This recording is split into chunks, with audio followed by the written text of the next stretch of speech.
at sa mapagpalayang pagmamahal. Welcome to our 365 Daily Devotion. Ako po si Alexander Gomez from Batch 3 at ang topic po na tatalakay natin ngayon ay ikaw ba ay guilty or not guilty? Ngayon po ang ating pag-aaralan ay tungkol sa Romans chapter 5 verse 1 at buksan po natin ang ating puso at isip sa magandang salita ng Diyos.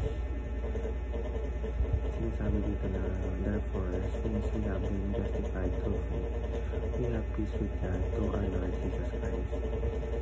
Or sa Tagalog, sapagkat napawalang sana na tayo sa pamamagitan ng ating pananampalataya, mayroon na tayong mapayapang ugnayan sa Diyos sa pamamagitan ng ating Panginoong Jesucristo.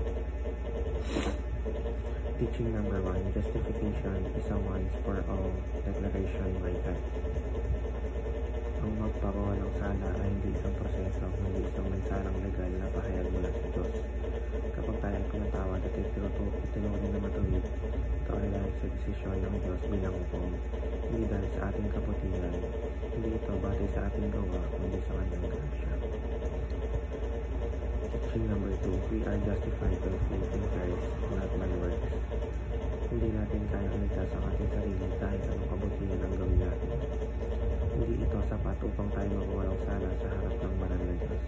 Tanging sa pamamagitan ng pananampalataya kay Kristo, magtitiwala sa kanyang ginawa sa krus at tayo ay napawalang sala.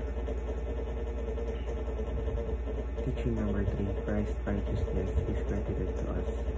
Hindi tayo tinanggap ng Diyos dahil sa sariling katuwiran natin, kundi dahil binigay niya sa atin ang katuwiran ni Kristo. Sa madaling salita, makikita tayo ng Diyos na matuwid dahil kay Kristo, hindi dahil sa atin. Application number 1, treasure for freedom in Christ. Dahil napawalang sala na tayo, malaya na tayo mula sa hatol at pagkakasala. Hindi na tayo alipin ng kasalanan, kundi malaya na magmahal, magpatawad at maglingkod sa Diyos ng may kagalakan.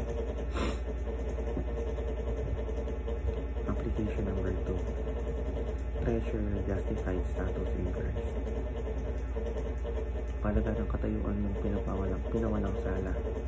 Sa araw-araw, tandaan mong tinanggap ka na ng Diyos. Hindi mo kailangang patunayan ang sarili mo para mahalin niya. Pumunta sa Kanya at nang may pagpiyansa at katiyakan ng kanyang pag-ibig. Application number 3, treasure the one who justified you. Higit sa anumang paman, itoon mo ang puso mo sa Diyos na nagpatawad sa iyo. Mas lalo mo siyang makikilala at mamahalin kapag naunawaan mo anong halaga ng ginawa niya para sa iyo. Yun lamang